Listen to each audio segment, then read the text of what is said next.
Welcome to the award-winning Consumer Finance Monitor podcast, where we explore important new developments in the world of consumer financial services and what they mean for your business, your customers, and the industry. This is a weekly show brought to you by the Consumer Financial Services Group at the Ballard Spahr Law Firm. And I'm your host, Alan Kaplinsky, the founder and former practice group leader for 25 years, and now Senior Counsel of the Consumer Financial Services Group at Ballard Spahr. And I'm delighted to be moderating today's program.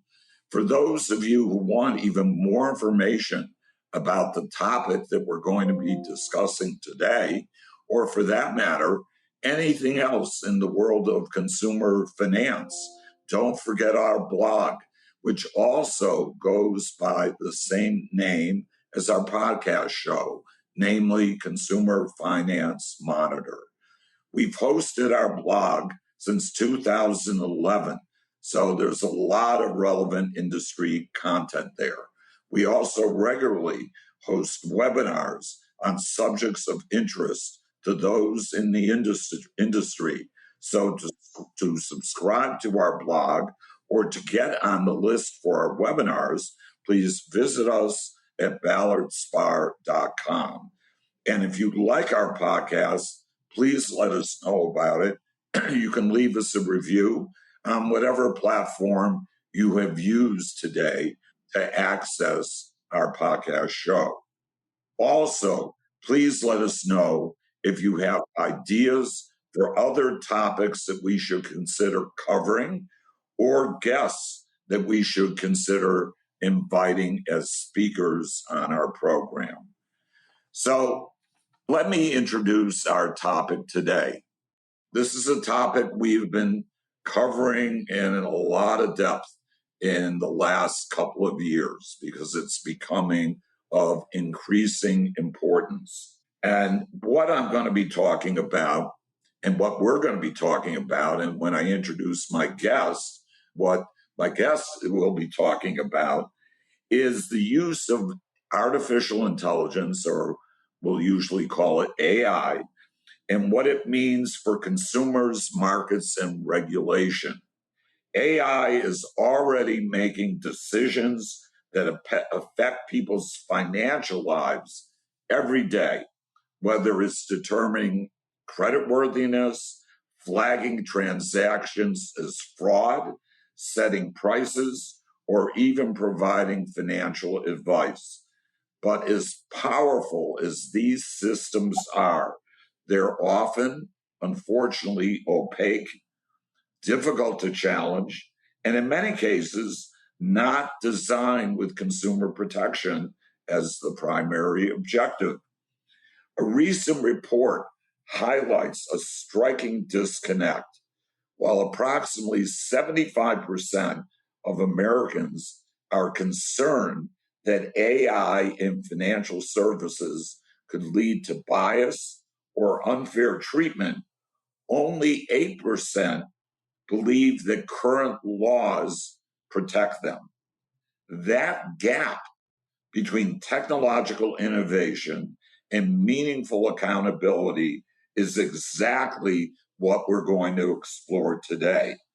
And I am pleased at this time to introduce a true expert in this area, namely Delicia Hand. Delicia is a nationally recognized expert in digital civil rights, AI governance, and consumer protection. She serves in a leadership role at Consumer Reports, where she focuses on ensuring that emerging technologies, particularly AI, advance consumer welfare rather than undermine it. She is the author of an important new report by Consumer Reports titled AI in Consumer Finance, a Landscape Analysis of Market Forces, Evaluation Frameworks, and Regulatory Gaps. The report examines how AI is transforming consumer finance and emerging from that transformation, and what policymakers, regulators, and industry participants should be doing about it. So, Delicia, a very warm welcome to our show. Alan, thanks for having me. We're very glad to be here. Terrific.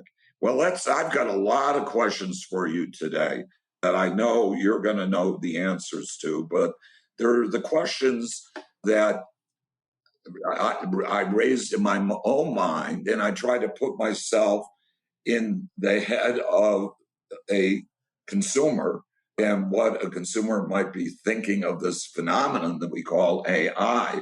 And that's, how I develop these questions. So my first question is, what prompted Consumer Reports to undertake this major study of AI at this particular moment? Sure. Well, honestly, the timing felt urgent, but it also built on years of work that we've been doing at Consumer Reports. We built probably about 9 years ago now something called the digital standard. And it became clear that our everyday home products, our TVs, phones, et cetera, are connected, and that there were some baseline privacy, transparency, security standards that needed to exist and didn't really. And so we've been doing that. I left the CFPB for over 4 years ago and saw that there was a real opportunity to build on that digital standard to think about what standards ought to exist for fintech products. And so we got on the road and had been evaluating peer-to-peer apps, banking apps, buy now, pay later, all the latest sort of app-driven fintech products. And so when we evaluated banking apps around 2023, we kept running into same issue, which is, we had a handful of questions about traditional machine learning issues, but we were in a moment where generative AI was emerging and being used, and AI was clearly embedded in how products and companies were making decisions, but there were no consistent consumer-centered standards to evaluate against it. And over the last couple of years, you've just seen that continue to evolve. So for us, it really became clear that we were in a moment of a lot of evolution. And there's and we kept seeing piecemeals of frameworks addressing the consumer protection problem, but really in isolation. Add on top of that regulation is always in catch-up mode. Industry and others innovate and deploy, and then regulation responds to a crisis. So we were seeing that, and that's what led us to undertake this analysis. Yeah. So, well, let me ask you one quick question, first of all. While you were at the CFPB, were you in the research area? Was that your area that you were in? No, I wasn't actually. So when I was last at the CFPB, I was in a leadership position and I oversaw our consumer complaints division as well as our external engagement. And so that provided a real opportunity for us to be frankly getting a lot of consumer data about, where consumers struggled in the marketplace, but also meeting with different companies, particularly on the fintech side, who were engaging with us. And so I think that was partly the inspiration for the work that I'm now doing at Consumer Reports, which I recognize that inherently, because of my sort of regulatory hat, we couldn't have truly consequence-free conversations. And so there were limitations to what we were able to learn and vice versa, what we were able to bring forth. So sort of was able to kind of take some of those learnings and then think about, well, what if we could have a no consequences type deep inquiry into, well, what's happening in the design and the production of these different products? And what if I was able to go direct to industry with those findings and then give them an opportunity to actually make corrections? So that's sort of the business model that we have here that I wasn't really able to do being a regulator. Got it. So Your main survey findings are striking. At least I mentioned it during my introduction, but let me repeat it. 75% of consumers express concern about bias and unfairness with respect to AI, yet only 8% believe that existing laws adequately protect them. What explains that lack of confidence, Delicia? Yeah, I think the gap tells you something important, right? So consumers are always willing to embrace new technologies. They offer convenience. And I think you also see that there's increased access.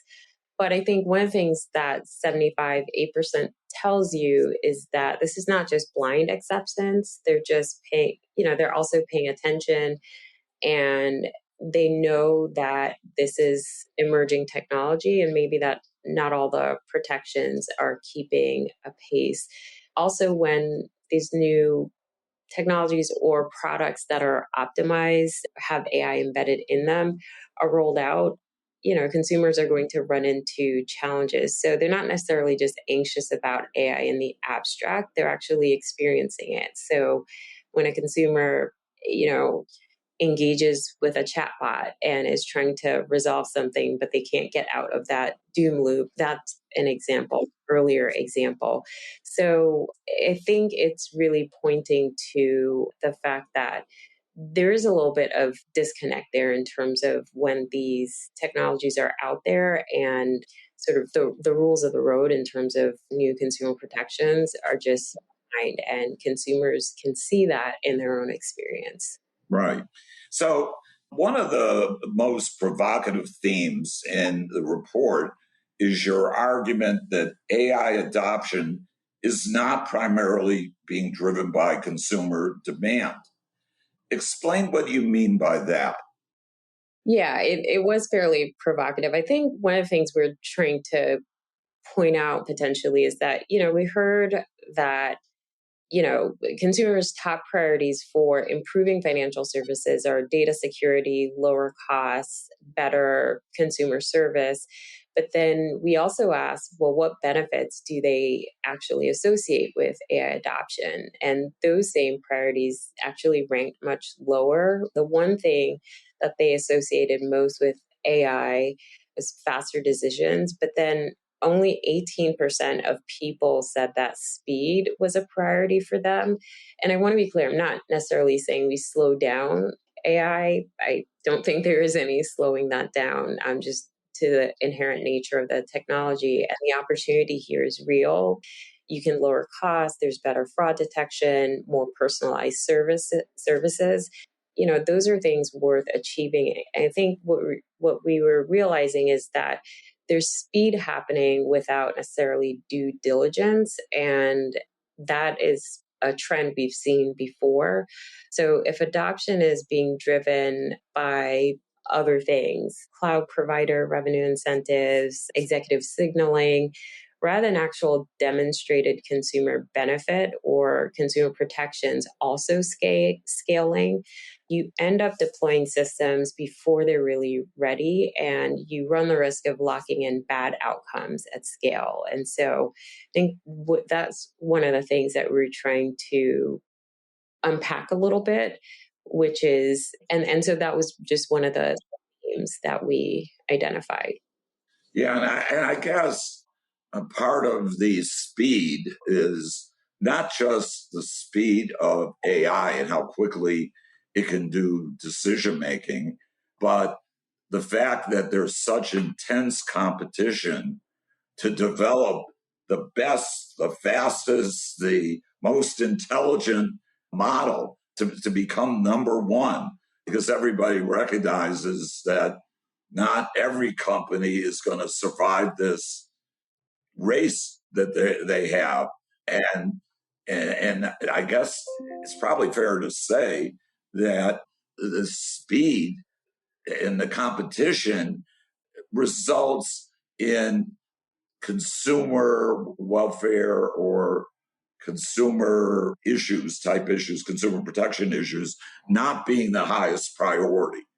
It is important, I'm sure, any of these companies that are involved in this race to become number one would say, of course, there's got to be consumer protection, but ultimately it's speed and it's the wanting to win that race, because whoever wins that race, there may not be more than one or two that ultimately survive the race.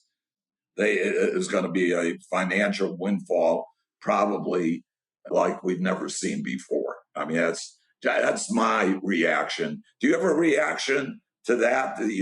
That the factors I mentioned, are resulting in, giving less prioritization to consumer protection? Yeah, absolutely. I mean, you don't even have to take my word for it. If you've ever spent time working with a general purpose chat tool, you will have the experience that I think that's now more common, which is it's really good at some things, right? And speed is one of them. Processing large amounts of information is another. And it's also fundamentally not good at some very simple things, right? That humans, frankly, have learned to master, right? So context is one where, in certain situations, even if you're in a rush, you're always checking just to make sure that you're right. So we have learned to not hallucinate, right? The tendency might be there, but if we want to keep our jobs, we want to make sure that information that we give to our bosses, right, is fact checked and verified, right? So that's now part of our processes. This is something that, the chat tools still do, right, regardless of how much more complex they are, and developers and others far more capable than myself are still working to address. So you see these innate challenges with the tools that are now on the marketplace, but you don't see institutions slowing down to integrate them into everyday life and increasingly complex functions in our daily lives. And so I think, there is a clear financial incentive to encourage broad adoption, even premature adoption, sometimes before we have enough certainty about the impact on consumers. We're seeing that all the time. Good example would be Anthropic's development of I think it's called Mythos, Yeah, or Mythos, where it almost felt to me like they had created a Frankenstein monster that that they couldn't get control of, and it was able to perform functions that really weren't intended by what they were doing. I mean, that's probably Exhibit A, right? exactly. Yes. So our audience may not be completely familiar with what I'm talking about with respect to the model that Anthropic developed, where all of a sudden they invited the government to see what they had created, and they were looking for input, how to control what they created. If you don't mind, maybe just briefly tell our audience what happened there. Yeah, so Mythos was or is a very powerful and right now restricted access artificial intelligence model that can rapidly identify and generate software vulnerabilities specifically. And so, that can be used for good things, right?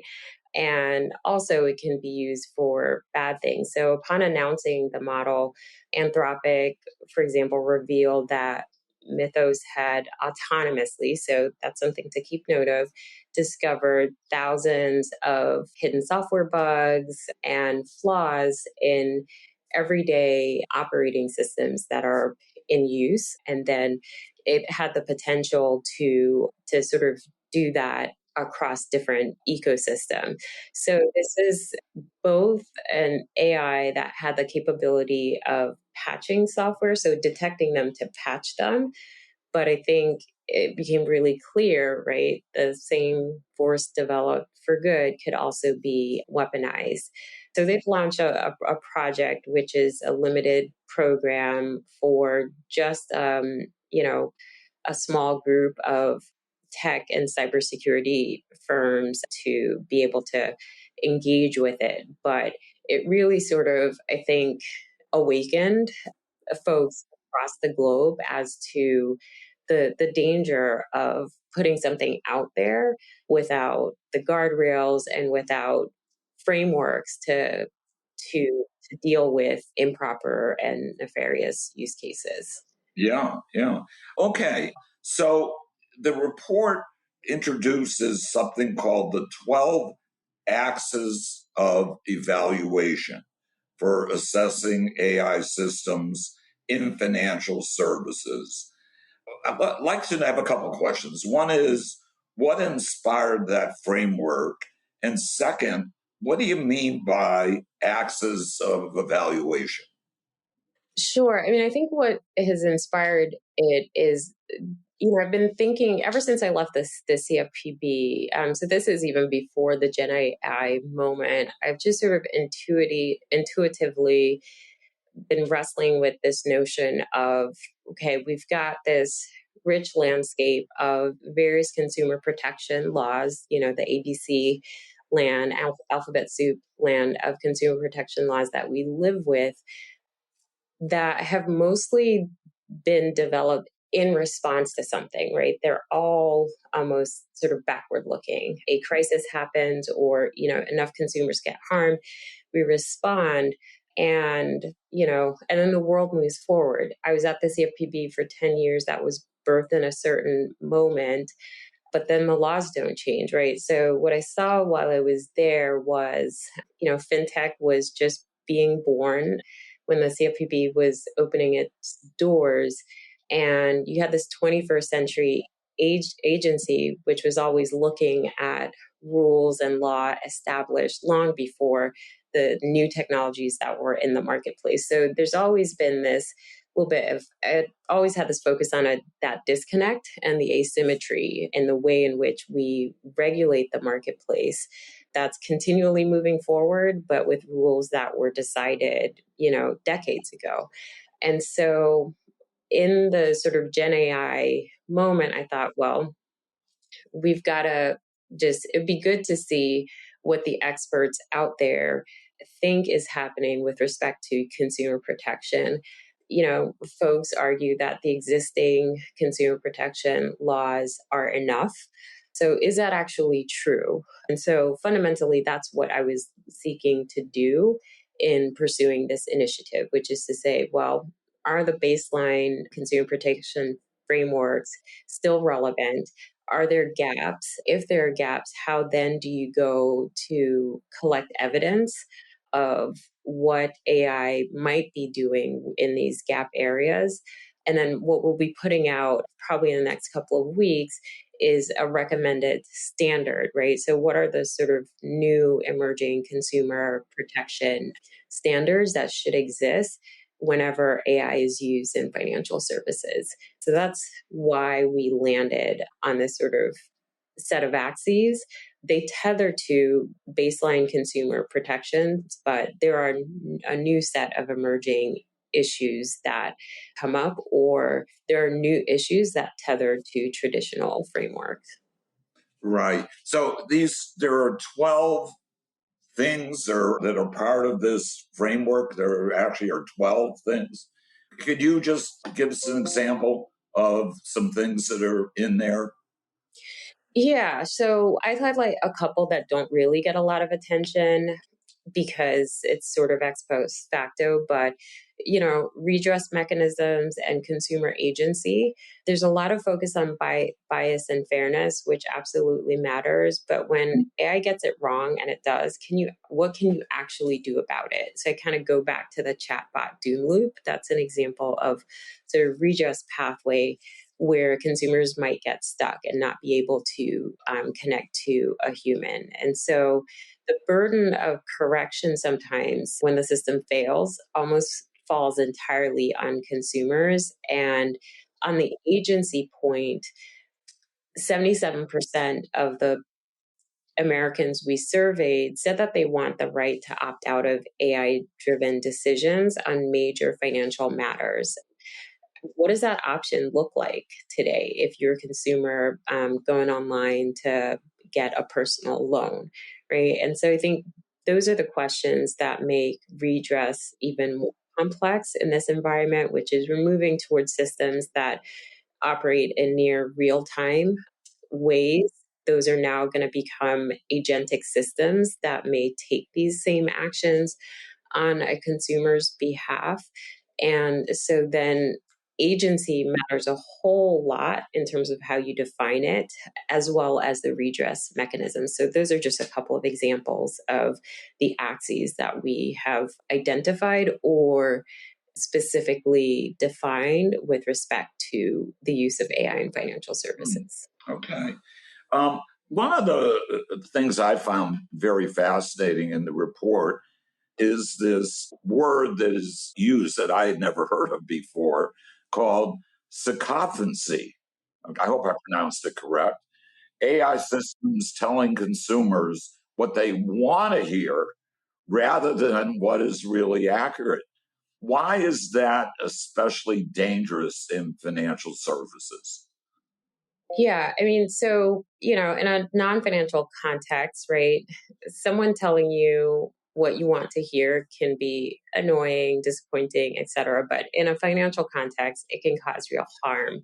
If thing of saying, if a AI chatbot is validating a risky investment, then the outcome of that is a consumer will suffer real losses. And when you're dealing with a human advisor, there are equivalent guardrails for providing financial advice. So I think that's, one of the things that is a huge risk, right? And the truth is the fix isn't just instructing the AI not to agree with everything you say, because the systems are often optimized for engagement. And so it's not just a setting that you can flip on and off. The sycophantic nature of these model systems is embedded in how the model was trained, what it's rewarded for. And so that's why we've identified it as a consumer protection problem, not just a product design flaw. Oh, it's these AI systems are like yes men, right? They is that a crude way to put it? That if a consumer says, "Well, I'm thinking of making an investment in ABC company, and it really looks like a good investment to me, and I like this about it, I like that about it, but it's really a horrible investment." And any financial advisor worth their title as being a financial advisor would advise the consumer of that. AI is going to be inclined to go say, yeah, that sounds like a good idea, and will only, in its written response, will focus more on the positive things than the negative things. Is that really the problem? The AI system wants consumers to like them. If the system is always disagreeing, say, no, that's not good, that's bad for you. Maybe not, that's human nature not to like something that disagrees with you all the time. Yeah, unless you're specifically prompting the AI to not do that, right? Then it is more likely to just do things that will continue your engagement with it, right? So if you get a bunch of no's, bad ideas, you're probably less likely to continue in that conversation. It's an oversimplification because very likely, we they exist now and we'll see more of them where these model systems get developed and trained for specific functions like that. The developers will have put in guardrails. I'm not necessarily saying that they will have overcome the sycophantic nature of these systems, but there's awareness of it and efforts to try to address this in model and system design. Yeah. So let's talk about AI in credit underwriting and lending. Seems like that's an area that it's been going on for quite some time. There are companies that that focus on that. So, what are the biggest consumer protection concerns that you have, and that the report enumerates? when AI is involved in credit underwriting and lending? So AI allows lenders to incorporate a lot more value variables into underwriting decisions. So behavioral data, alternative data sources, patterns that traditional credit scoring would never capture. And so the conventional framing in terms of risk is typically about disparate impact and bias in particular. So where proxy variables are correlated with protected categories such as race or income producing discriminatory outcomes. And so that's a real concern, and the legal framework matters. But I think the more interesting question for this moment is those frameworks exist, but we still have the challenge, right? So have the consumer protection laws actually solve for the original problem they were designed to address? Are more people in homes, for example?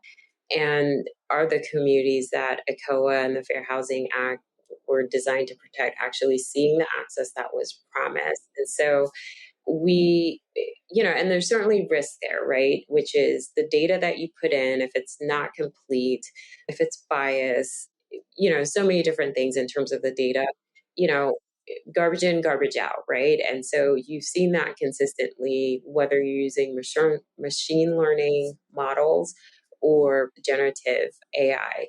But we do have an opportunity to think about, is there an opportunity to actually focusing on improving the outcomes in ways that benefit consumers rather than just sorting people into categories faster? The risk is that we will, get the same things wrong at scale, right? The opportunity is maybe we get genuinely personalized and fair outcomes for people who were previously locked out, regardless of what category they fit in.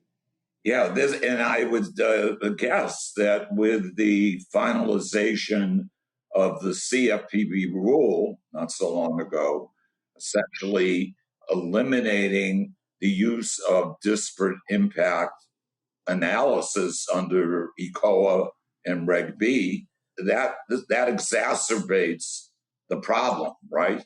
Because it's, I would think, very unlikely that AI underwriting would be guilty of overt intentional, I should say, discrimination against a covered class. It's more likely that if you use disparate impact, it might have a disparate impact or effect on a covered class. Would you agree?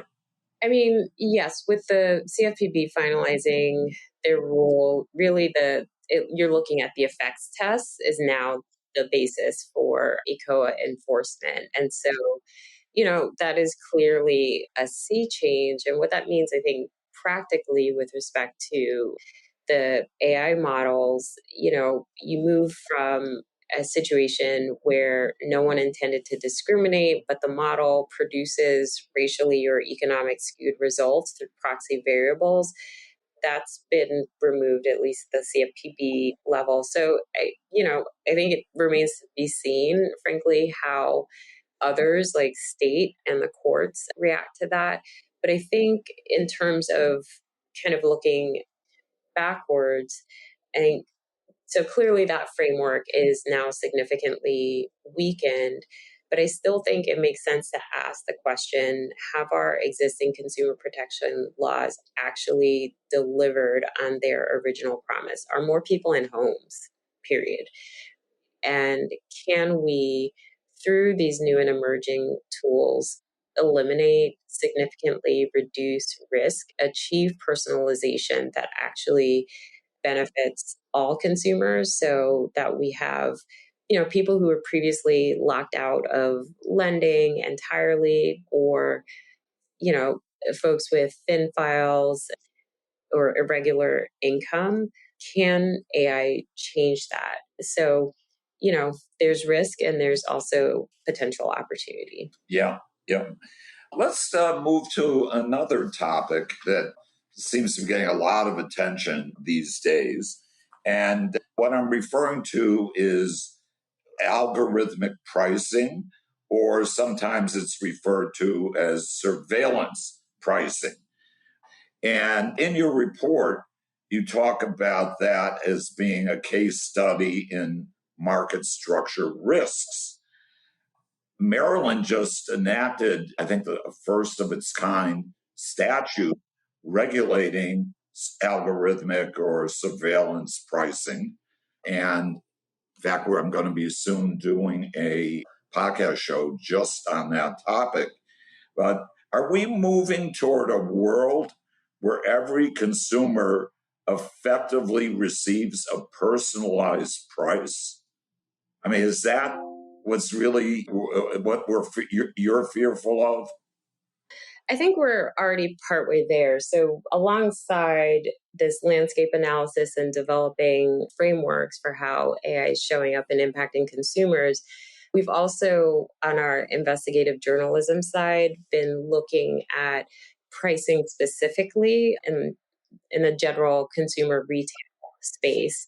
So, over the last year, for example, we've looked into the grocery space and looked at things like Instacart or Kroger. And, so personalized pricing is already there. People are being shown different prices for the same items, which is the effective finding of our Instacart investigation last year, which is if you're using Instacart, at the time, Instacart has since then updated its practices, but you were definitely being charged different prices based on where you lived. Also, our reporting on Kroger found that there's definitely a difference between what's listed on the shelves and then what you ultimately received at checkout, which is tied to the use of automated pricing system. So are you saying, let's make sure I understand it, Delicia. I thought this was more of a online phenomenon, but you're saying this is even going on in stores where you'll go into a store and you'll see a price, say in a grocery store, a price for a certain item, but when you get to the checkout counter, somehow you're charged something else? Absolutely. And our two recent studies showed this. So look, there's always been price differentiation, right? Whether you're using coupons or loyalty and rewards programs.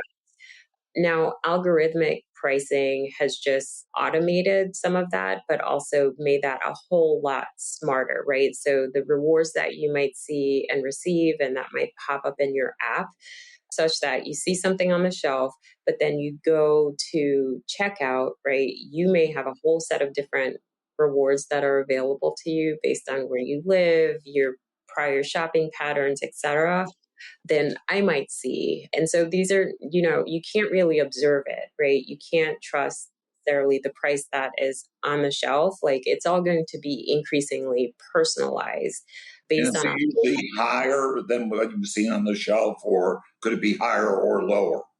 100%. Our Instacart investigation, for example, showed that there are instances where consumers are paying up to 23% more for a product just based on having used the app compared to other consumers. So now Instacart has now committed to improving its practices, but I think that the key issue is that you can't observe pricing anymore in the same way that you used to, or you can't necessarily compare or meaningfully contest it when it's all digitized. So it's not necessarily just, in online spaces. Now put that into the context of price discrimination in financial services. This may mean that you're charged something different for insurance based on your personal characteristics, how fast you drive, how long you've had insurance, etc. Or you might get how gullible you might be. Is that something else that could be that something we know? There are a host of different criteria which are now being used for determining pricing. And, we're not necessarily advocating for uniform pricing, but fair pricing. So in theory, we want to ensure that personalization there's transparency about it and there's actual oversight. And so that you're not necessarily moving to a system that reflects maximum willingness to pay, but some transparency about the criteria and the way in which prices that consumers see and are offered, what's that about, and what the differentiation is based on. And that's what you're seeing in some of these algorithmic pricing legislation that is moving through various states, Maryland being one of the most recent ones. Yeah, one of the things I've noted, I go to a lot of sporting events, I go to a lot of theater, and so I'll go online, and this concept of dynamic pricing has been with us for a long time now, where the price of a ticket, let's say to see a Broadway show, can vary from hour to hour for the same seat, or you'll see a lot of another thing I've seen is a lot of these ticket companies won't show you every seat that is actually available. They'll make it look like there aren't many seats left. And that tends to make people want to pay a higher price. And I've seen that because I'll go on one day and it'll look like, oh, there's only a handful of tickets left. If I want to see that show, I better jump on it. But then I might wait a few days, go on again. All of a sudden, mysteriously, there are many, many tickets available and they're a lot cheaper. Yeah. I mean, I think fundamentally the logic comes down to whether or not it's fair to use someone's personal data against them to charge them more. And so that's kind of what's at, I think, the heart of these practices that you're seeing, but also some of the legislative and policy responses as a result. I had a similar experience the other day where I was on the train leaving the DC area, trying to book some airline tickets. And I started the search in DC, prices were maybe like $500. And then by the time I got to New York, but not Manhattan, so while I was still in Manhattan, same price, but then went out to Yonkers, which is our headquarters, refresh the search, the prices were $200 lower. So, do I have to go to Yonkers every time I want lower airline flights? So I think it's time to kind of look at the logic of dynamic pricing when you now have more data that is available and what is exactly fair for a consumer when personalization is involved. Yeah. Well, and also related to it is, I mean, with dynamic pricing, the concept is supposed to be, it's just a reflection of supply and demand. And that varies from day to day or hour to hour. But yet, demand can be manipulated in a way by giving the consumer the impression that there aren't many seats left on the airplane, or there aren't many seats left to see the NBA finals or the Super Bowl. I mean, there's just a lot of things, and AI probably tells these companies the best way to maximize revenue. This is what, that is just my guess. I mean, I don't know. I don't understand the technology, but it's like, it's a black box, I think. Yeah. And I think the black box is really what is in focus here, which is, I think, traditional consumer protection law tethers explainability to, so consumers now have rights to know, or not now, but have had rights, right? Denied credit, to get an explanation. With dynamic pricing and the use of more and more robust AI systems, but also wider and deeper data streams to determine pricing, is explainability possible, right? Most people will say no. And B, so then what, right? What is the actual way to get to a solution of some degree of transparency, but also some degree of actionability for the consumer? Right. Let's turn to another subject. Oh, there's so much to talk about here, but in so little time. AI as a financial advisor. Increasingly, consumers use ChatGPT, Anthropic's Claude, Grok, and other general purpose AI tools for getting financial advice. There might be particular stock that somebody's interested in purchasing, and they want to find out what do you think about this, as if you're talking to a human being, and they do give you financial advice. I mean, I've seen it. I've played with it myself, and sometimes what they'll do, they'll give a more balanced presentation of what you've asked them, but other times it's sort of the circumferency, if I got that right. Yeah, that gets triggered, and but there's clearly financial advice. And last time I looked, these entities, AI systems, were not licensed as financial advisors or brokers or dealers. How do they get around? How does that happen? I mean, I think this is going back to, the asymmetrical nature of technology being out, deployed, in use, and regulation follows. So it happens because that's the cycle that we've been in, whether you're talking about a consumer using the very first check to, ATM, to now Claude or ChatGPT to ask for financial advice. And you've mentioned a lot of things. So first, these systems are being used by everyday people. I ask my husband at least once a week, has Claude ever owned a credit card? Why are you relying on something that has no real actual human experience? It is, roughly leveraging, all of the human knowledge that's on the internet, right? Unless you give it more. But there is fundamentally an overconfidence problem when you're using these general purpose tools for financial advice. These systems can sound extremely authoritative while just being incomplete or wrong. And there's also a more subtle issue, which is these general purpose tools were not designed to contextualize financial information for your specific situation. The other thing that I often say to my... In other words, you're saying they don't know enough about you.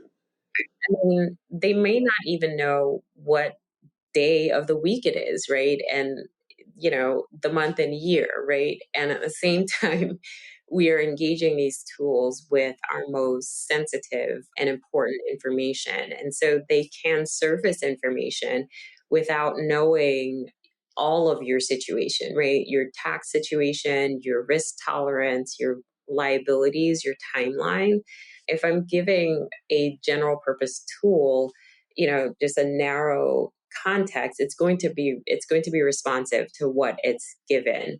And so the response may be technically accurate, but in the abstract, right, that can actually be harmful when applied to your specific circumstances. Have you given it enough information to give you an answer that then you as a consumer can confidently rely upon when we make financial decisions? I think we often don't just make them without the context that, our situations bring. I buy something based on what, my own set of affordability is, that determines when I get paid, the liabilities that I have, et cetera. And we may not be putting that context and additional information into the chat tools. So that is, I think, the primary issue of people using these tools for financial advice. The other is accountability. Is ChatGPT or Claude? We're in changing spaces. So frankly, there's a lot of partnerships and things like that being brokered now. But at the end of the day, I don't think any of these companies are registered financial advisors. They're not subject to the same suitability and other fiduciary duty standards that exist in financial services. Yeah, by the way, And it reminds me of another podcast I recently recorded. American Law Institute is developing a set of principles right now related to liability, tort liability, the various players involved in offering AI products. Is it the developer? Is it one of the middlemen that's involved? Somebody who is it the buyer of these AI system that made some changes to it? And it's right now a very murky area. There hasn't been a lot of case law yet, but it's surely the courts are going to be absolutely inundated with liability issues. Particularly, I'm thinking if, these AI systems are not licensed as financial advisors and they're giving advice on buy this stock and it turns to be a very bad piece of advice and somebody loses a lot of money, what's the liability? Can you go after? Who do you go after? Who's responsible? How do you identify it? But anyway, that I just wanted to mention that ALI project. It's very much in its early stages. It's not yet anywhere near completion, but the reporter is Mark Geisfeld at NYU Law School. And he was on my program not so long ago. It's very interesting to hear about the work that they're doing. Let me turn to privacy and data aggregation. That is, and I guess what we're really getting into the area of open banking and CFPB Rule 1033, when that gets finalized, if ever. The report highlights how AI systems are increasingly connected to real financial account data through tools like Plaid. How does that change the risk profile?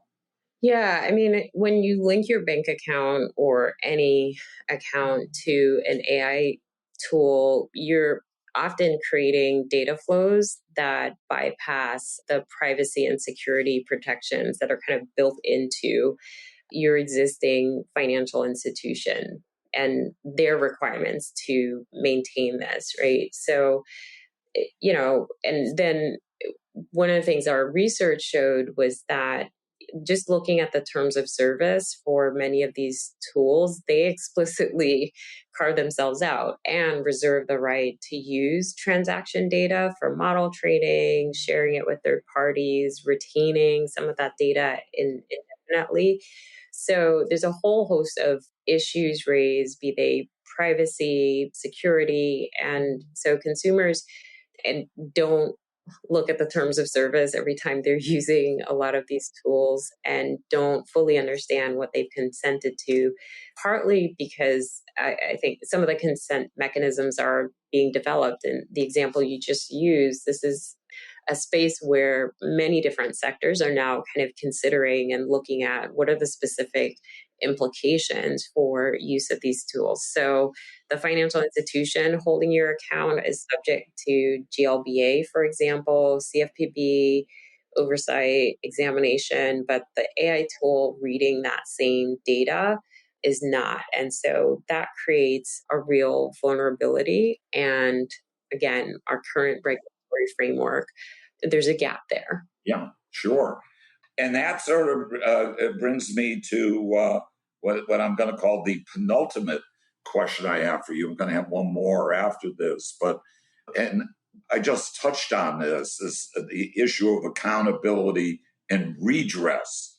You emphasize that consumers lack meaningful ways to challenge harmful AI decisions.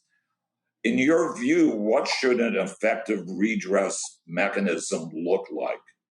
I think at a minimum at this stage, a clear right to know when AI was involved in a decision affecting you as a consumer, a meaningful explanation of why, which seems so simple, but really hard to achieve when AI is involved or generative AI, access to human review.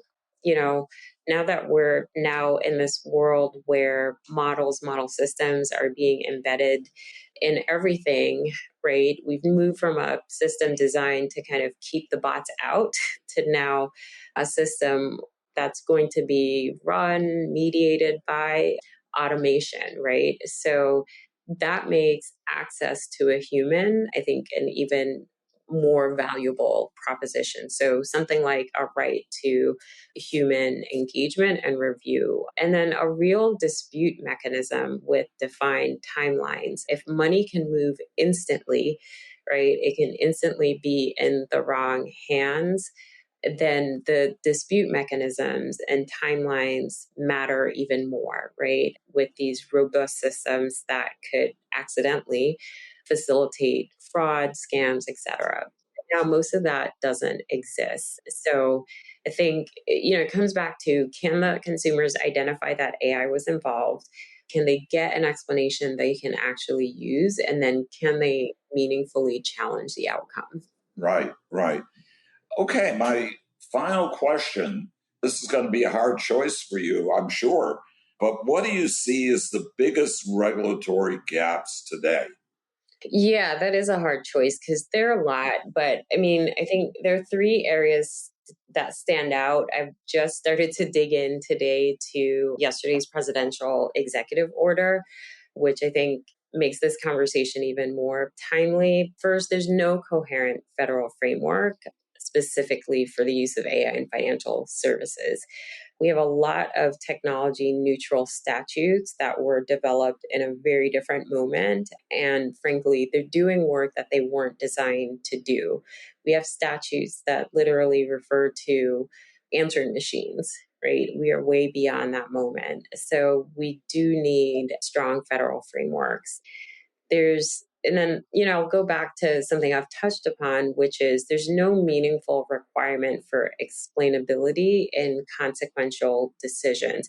And I'll be transparent, which is I don't know that explainability is the right solve. I'm more and more inclined to say, well, who cares why? Most consumers want to know what to do next, right? So I'm denied, so then what? Where do I go, right?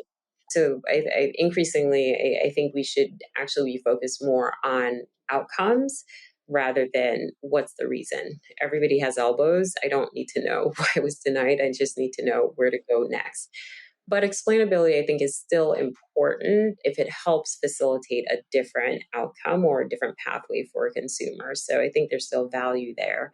And then I think we have to look at, this whole new business model that has emerged the last several years and think about what accountability in the AI supply chain means. Right now, it's not really existent, right? So when an AI system causes harm, you said this yourself, who's accountable? Is it the model developer? Is it the cloud provider? The financial institutions? We thought we had issues with, bank fintech partnerships. What's that going to look like with bank fintech AI developer partnerships? So I think yesterday's executive order directing regulators to review and think about barriers for fintech firms, the framing is around removing burdensome oversight. But in this moment where I think even more nuance and complexity is being added to the system, I actually think we need the opposite. I'm very mindful that, overregulation doesn't necessarily produce better outcomes, but I don't think this is the moment to say, if you're using technology, right, we need less guardrails. I think we need to define those things now. Yeah. I said this was going to be the last question, but as you've been talking, there are two other things I want to briefly get your reaction to. And that is, what should industry be doing right now? If you're advising financial, when I talk about industry, I'm talking about financial institutions. What practical steps should they be taking regarding AI governance? Yeah, so definitely first, know what your AI is actually doing. It is not a good idea. And I've sat in rooms where financial institution execs have talked about using, off the shelf box models.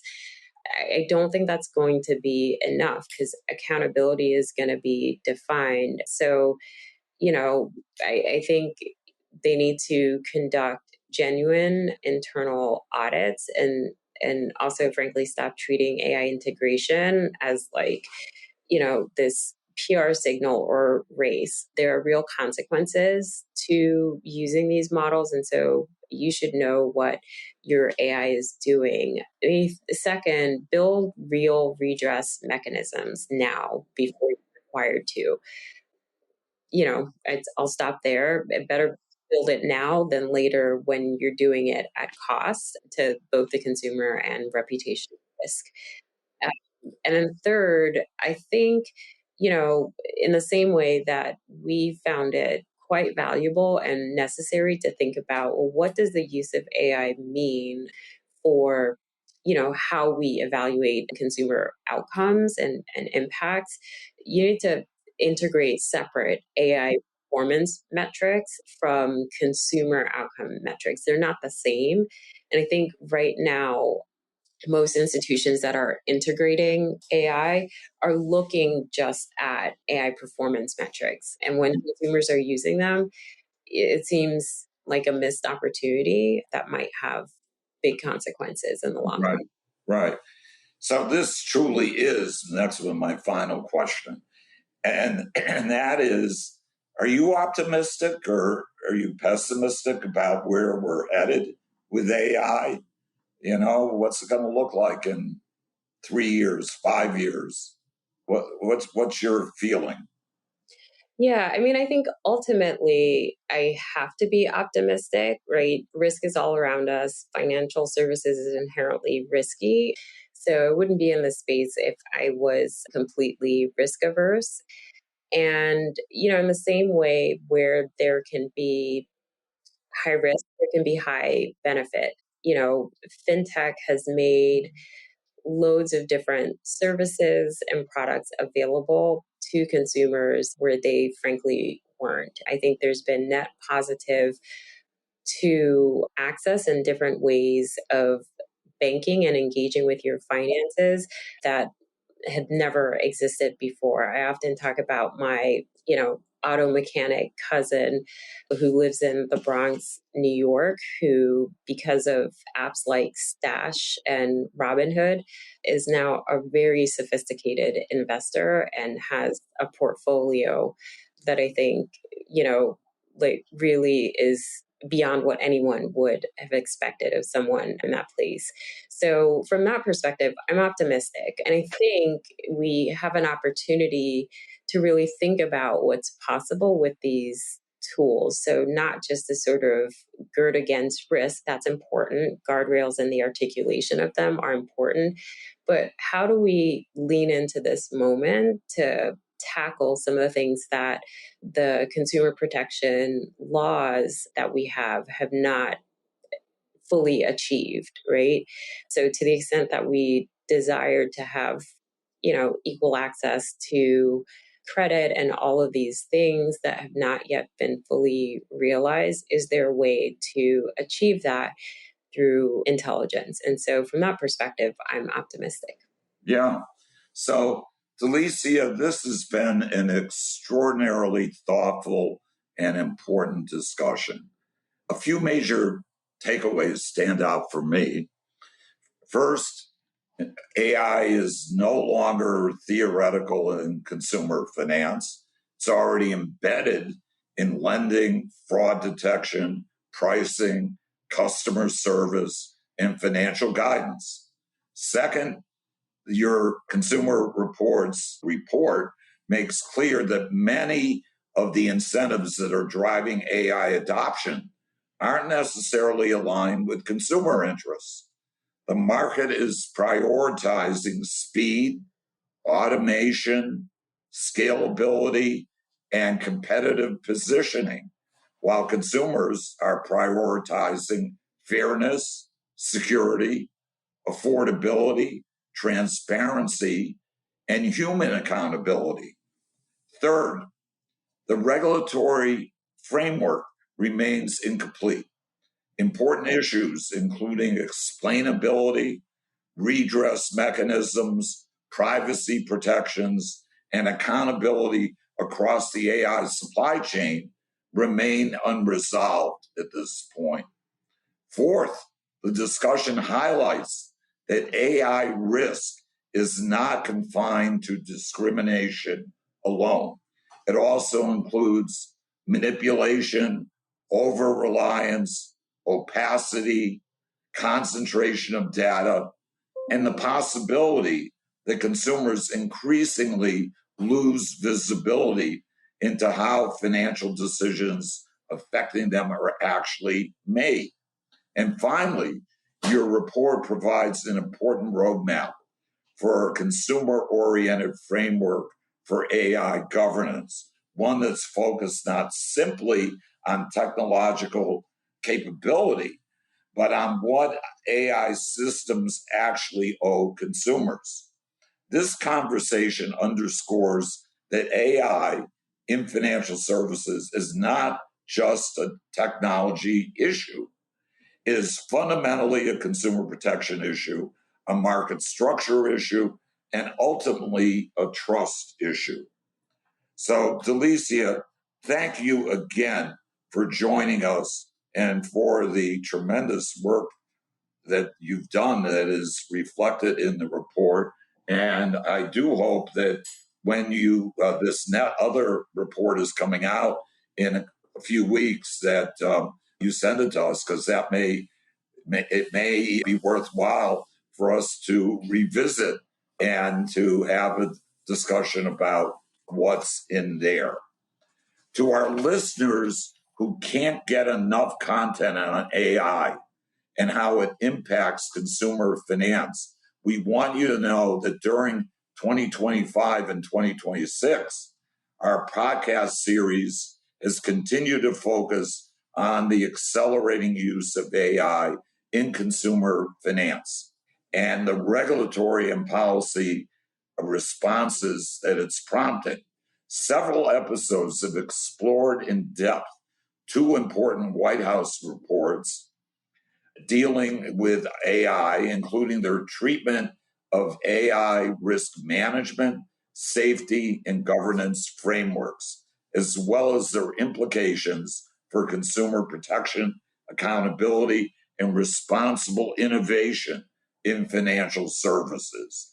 In addition to the podcast that we're releasing today, we've examined how these federal policy developments are beginning to influence both regulatory expectations and industry practices, particularly around model oversight, transparency, and the use of automated decisioning systems that are used in credit, marketing, fraud prevention, and other core consumer finance functions. Taking these together, these discussions underscore both the transformative potential of AI in improving financial services, but also the growing need for clear, effective safeguards, or as you put it, guardrails, to ensure these technologies are employed in a fair, transparent, and accountable manner. To locate our AI resources that I mentioned, simply go on our blog and do a search at consumerfinancemonitor.com and do a search under artificial intelligence. We want you to consider our blog, our podcast shows, our webinars to be the place where you can find the answers to your AI questions. You can view it as a place to do one-stop shopping for AI resources that relate to consumer financial use cases. So with that, Delicia, my thanks to you for coming on our program today and sharing with our listeners what's in that report that you put together. You're really doing good work. So my thanks to you. Thank you so much. Great to be here. And I want to thank our listeners, obviously, for taking the time to download our show today and to spend their time with us. And with that, I hope everybody enjoys the remainder of their day.